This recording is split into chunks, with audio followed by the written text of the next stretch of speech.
शुभम मंगलम दोस्तों। आज मैं एक बार फिर से उपस्थित हूँ बैताल पच्चीसी की प्रारंभिक कहानी लेकर। मैं इसकी सारी कहानियाँ आप लोगों को सुनाऊंगी। तो चलिए शुरू करते हैं। बहुत पुरानी बात है। धारा नगरी में गंधर्व सेन नाम का एक राजा राज्य करता था। उसकी 4 रानियाँ थीं। उसके 6 पुत्र थे। सब के सब बड़े चतुर और बलवान थे। संयोग से एक दिन राजा की मृत्यु हो गई और उसकी जगह उसका बड़ा बेटा शंख गद्दी पर बैठा। उसने कुछ दिन तक राज किया, लेकिन उसके छोटे भाई विक्रम ने उसे मारकर स्वयं राजा बन गया।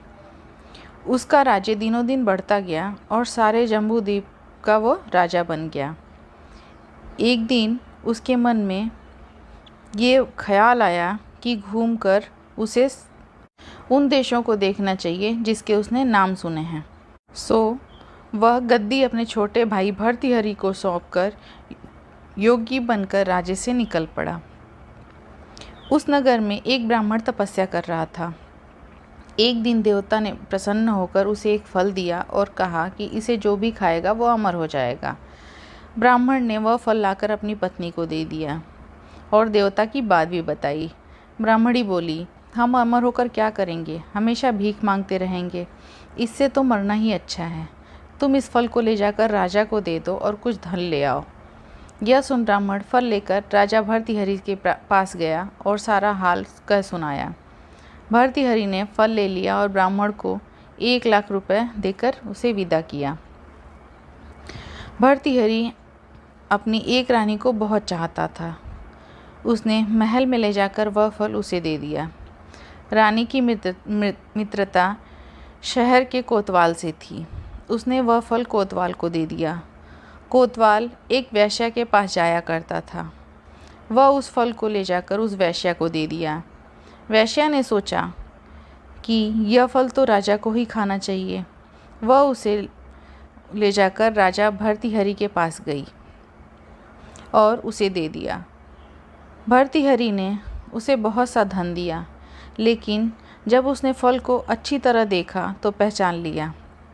उसे बड़ी चोट लगी, पर उसने किसी को कुछ नहीं कहा। उसने महल में आकर रानी से पूछा कि तुमने उस फल का क्या किया? रानी ने कहा, मैंने उसे खा लिया। राजा ने वह फल निकाल कर दिखा दिया। रानी घबरा गई और उसने सारी बात सच सच बता दी।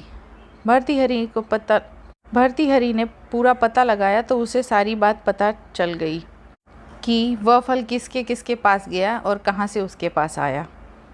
फिर उसने बहुत सोचा और सोचने पर यह निर्णय लिया कि यह दुनिया एक माया जाल है, इसमें अपना कोई भी नहीं है।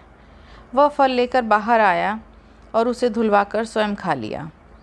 फिर राजपाट छोड़ योगी का वेश बना लिया और जंगल में तपस्या करने गया। भर्तृहरि के जंगल चले जाने से विक्रम की गद्दी सूनी हो गई। जब राजा इंद्र को यह समाचार मिला तो उन्होंने एक देव को धारा नगरी की रखवाली के लिए भेज दिया। वह रात दिन वहीं रहने लगा।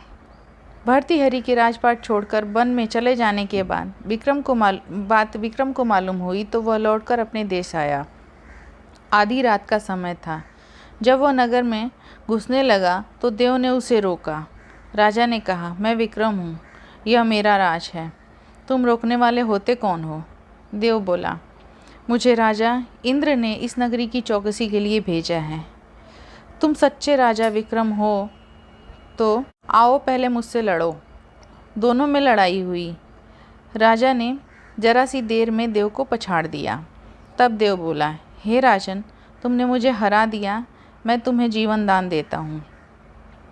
इसके बाद देव ने कहा, राजन, एक नगर और एक नक्षत्र में तुम 3 आदमी पैदा हुए थे। तुमने राजा के घर में जन्म लिया, दूसरे ने एक तेली और तीसरे ने एक कुम्हार के घर में। तुम यहाँ राज करते हो। तेली पाताल का राज करता था। कुम्हार ने योग साधकर तेली को मारकर शमशान में पिशाच बना सिरस के पेड़ पर लटका दिया है। अब वह तुम्हें मारने की फिराक में है, उससे तुम सावधान रहना।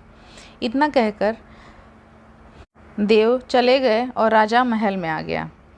राजा को वापस आया देख सबको बड़ी खुशी हुई। नगर में आनंद मनाया गया।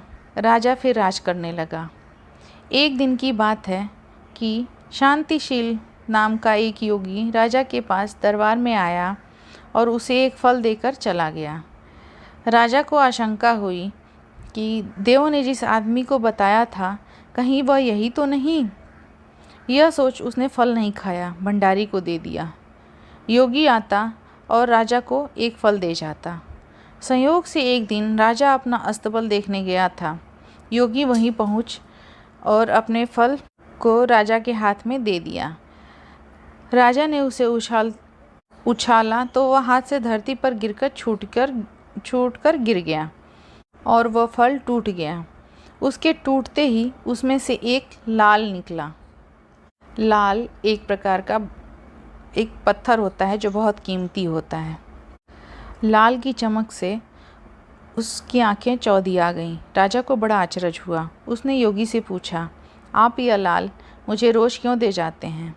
योगी ने जवाब दिया, महाराज, राजा, गुरु, ज्योतिषी, वैद्य और बेटी, इनके घर में कभी खाली हाथ नहीं जाना चाहिए। राजा ने भंडारी को बुलाकर पीछे के सब फल मंगवाए। तुड़वाने पर सब में से एक एक लाल निकला। इतने लाल देखकर राजा को बड़ा हर्ष हुआ। उसने जौहरी को बुलवाकर उनका मूल्य पूछा। जौहरी बोला, महाराज, ये लाल इतने कीमती हैं कि इनका मोल करोड़ों रुपए में भी नहीं आंका जा सकता। एक एक लाल एक एक राज्य के बराबर हैं। यह सुनकर राजा योगी का हाथ पकड़कर गद्दी पर ले गया। बोला, योगी राज, आप सुनी हुई बातें दूसरों के सामने नहीं कही जाती हैं। राजा उसे अकेले में ले गया। वहाँ जाकर योगी ने कहा, महाराज, बात यह है कि गोदावरी नदी के मसान में मैं एक मंत्र सिद्ध कर रहा हूँ। उसके सिद्ध हो जाने पर मेरा मनोरथ पूर्ण हो जाएगा। तुम एक रात मेरे पास रहोगे तो मंत्र सिद्ध हो जाएगा। एक दिन रात को हथियार बांधकर तुम अकेले मेरे पास आ जाना। राजा ने कहा, अच्छी बात है। इसके उपरांत योगी दिन और समय बताकर अपने मठ में चला गया। वह दिन आने पर राजा अकेला वहां पहुंचा। योगी ने उसे अपने पास बिठा लिया। थोड़ी देर बैठकर राजा ने पूछा, महाराज, मेरे लिए क्या आज्ञा है?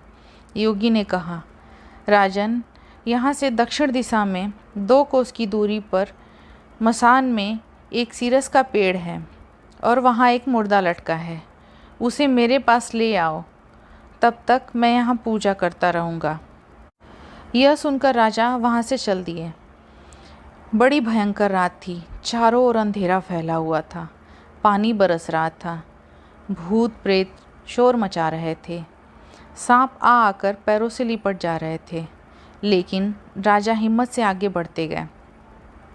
जब वह मसान में पहुंचा तो देखता है कि शेर दहाड़ रहे हैं, हाथी चिघाड़ रहे हैं, भूत प्रेत आदमियों को मार रहे हैं।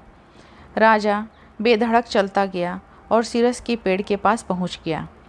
पेड़ जड़ से जड़ुंगी तक आग से दहक रहा था। राजा ने सोचा, हो न हो यह वही योगी है जिसकी बात देव ने बताई थी। पेड़ पर रस्सी से बांधा मुर्दा लटका हुआ था। राजा पेड़ पर चढ़ गया और तलवार से रस्सी काट दी। मुर्दा नीचे गिर पड़ा और दहाड़ मार मार कर रोने लगा। राजा ने नीचे आकर पूछा, तू कौन है? राजा का इतना कहना था कि वह मुर्दा खिलखिलाकर हंस पड़ा। राजा को बड़ा अचरज हुआ। तभी वह मुर्दा फिर पेड़ पर जाके लटक गया। राजा फिर चढ़कर ऊपर गया और रस्सी काट दी। मुर्दे बगल में दबा राजा नीचे आया और बोला, बता तू कौन है? मुर्दा चुप रहा। तब राजा ने उसे एक चादर में बांधा और योगी के पास ले चला। रास्ते में वह मुर्दा बोला, मैं बैताल हूँ। तू कौन है और मुझे कहाँ ले जा रहा है? राजा ने कहा, मेरा नाम विक्रम है। मैं धारा नगरी का राजा हूँ। मैं तुझे योगी के पास ले जा रहा हूँ। बैताल बोला, मैं एक शर्त पर चलूँगा। अगर तू रास्ते में बोलेगा तो मैं लौटकर पेड़ पर लटक जाऊँगा। राजा ने उसकी बात मान ली। फिर बैताल बोला, पंडित, चतुर और ज्ञानी, इनके दिन अच्छी अच्छी बातों में बीतते हैं, जबकि मूर्खों के दिन कलह और नींद में। अच्छा होगा कि हमारी राह भली बातों की चर्चा में बीत जाए। मैं तुझे एक कहानी सुनाता हूँ, ले सुन।